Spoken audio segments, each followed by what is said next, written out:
Hello friends, ఈరోజు మనం బ్యాంబీను ఏ విధంగా ప్రిపేర్ చేసుకుందామో చూద్దాం. దీనికోసం బ్యాంబీను, కరివేపాకు, తురిమిన క్యారెట్, చిన్నగా తరిగిన ఉల్లిగడ్డ, ఆలుగడ్డ, ఆవాలు, జీలకర్ర, మినపప్పు, శనగపప్పు. మొదటగా వీటిని ఆయిల్లో వేసుకుందాం.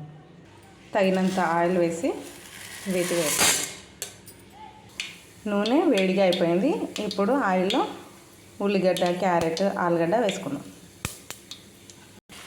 ఒక 15 నిమిషాలు మనం ఆయిల్లోనే ఉడికించుకుందాం. కూరగాయలు ఉడికిపోయాయి. ఇప్పుడు వాటర్ వేసుకుందాం.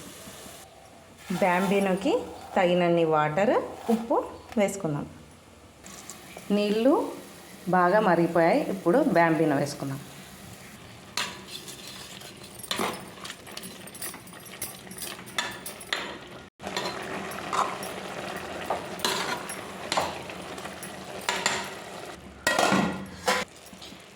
వేడిగా బ్యాంబీనో ప్రిపేర్ అయిపోయింది. నేను చేసిన విధానం కనుక నచ్చితే లైక్ చేయండి, షేర్ చేయండి.